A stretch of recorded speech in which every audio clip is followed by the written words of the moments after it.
a ferramenta tecnológica que nós estamos vendo da internet, que é um fenômeno que das plataformas, das redes sociais, tem dono.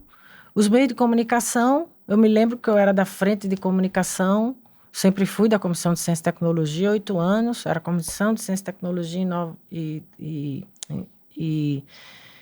e Comunicação, a comissão. E eu fazia a luta contra o monopólio dos meios de comunicação.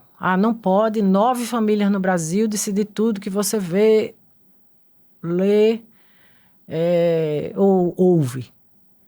E agora não são mais 9 famílias, são 5 grandes empresas globais. Essas 9 famílias já perderam... Já não tem nem mais graça. São 5 grandes empresas globais que decidem tudo que você lê ou vê, que são o faturamento do Google de publicidade em um ano é 3 vezes a Globo. Então, esses fenômenos, na subjetividade e na luta de ideias, não tem nada de democrático.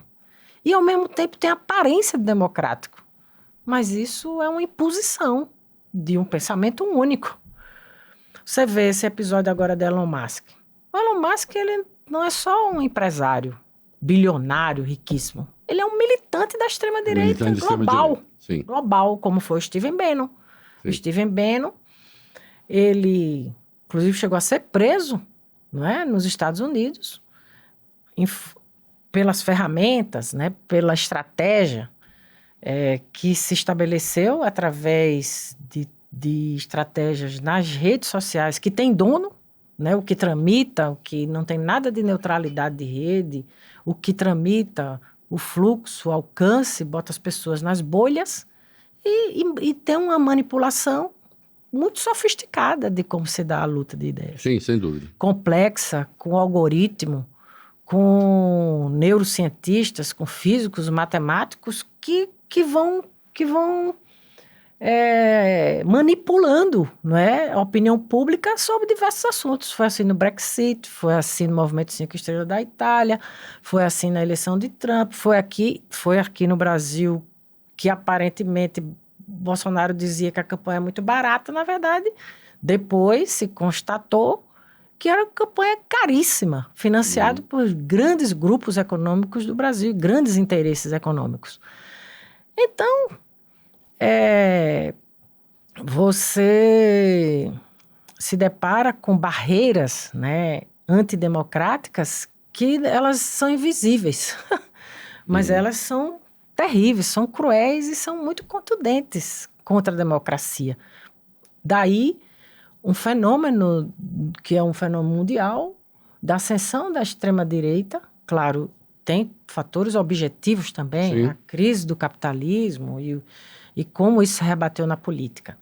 Mas a sofisticação de como se dá a manipulação das ideias e como isso se rebate na política, ela é avassaladora. E essa democracia liberal, essa é a democracia liberal. Ela é democrática? Essa que é o debate, né? Até que ponto você pode dizer que as pessoas são livres para opinar?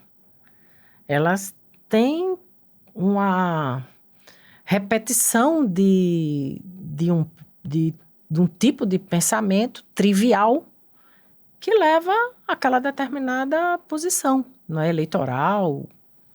E isso é muito grave. Sim. E nós temos que compreender essa dimensão complexa que a luta democrática está vivenciando no mundo e no Brasil. Ministra, me permita trazer a conversa para a sua pasta ministerial. Potências hegemônicas, e aí vamos usar de exemplo China e Estados Unidos. O fazem por técnicas distintas, mas ambas as potências fazem da mesma forma.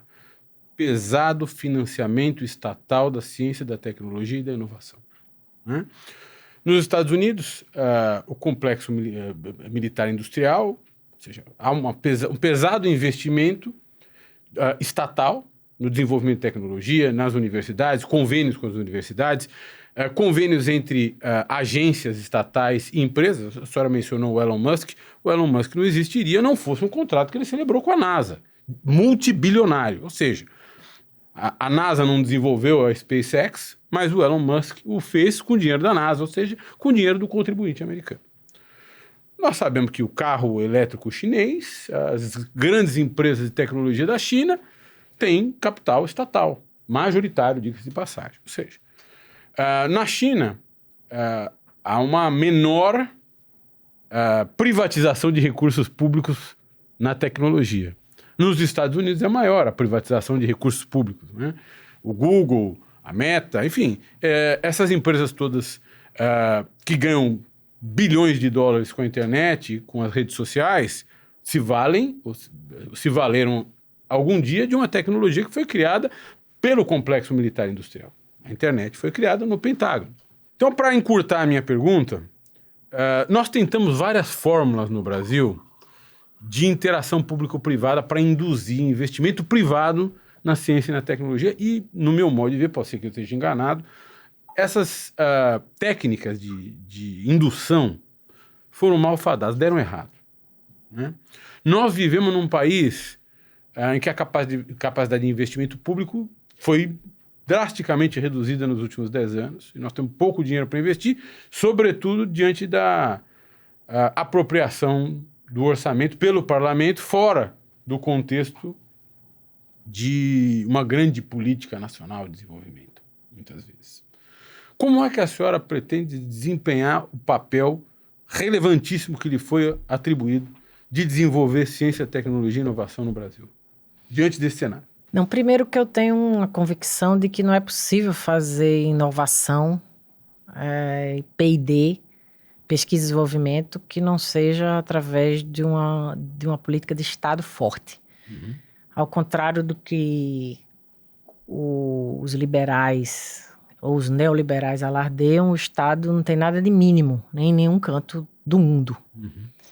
Ele tem um papel historicamente decisivo, mas a própria internet, né, e touchscreen, né, e o Siri, etc., foi uma decisão do Estado norte-americano depois que os russos lançaram o Sputnik. Uhum. E eles resolveram entrar na corrida espacial e desenvolveram a agência, a DARPA, e como você acabou de dizer. E depois é como se tivesse sido o dono da Apple que desenvolveu, e na verdade foi a indústria da defesa, ou no caso dos Estados Unidos, a indústria bélica, né, norte-americana, que fez as grandes descobertas na área e desenvolveu de desenvolvimento na área de tecnologia da informação. Então, primeiro, eu não tenho dúvida, isso foi, quando você olha para a indústria farmacêutica, também é o mesmo fenômeno. Em qualquer que seja a área de conhecimento e das revoluções industriais, todas elas tiveram um papel decisivo no Estado. Isso é no Japão. O Japão chegou, na década de 70, a ter investimentos do PIB, 4,5% de investimento do PIB. Uhum. A Rússia, né, inclusive por conta da Guerra Fria, né, chegou a patamares ainda maiores do que o Japão.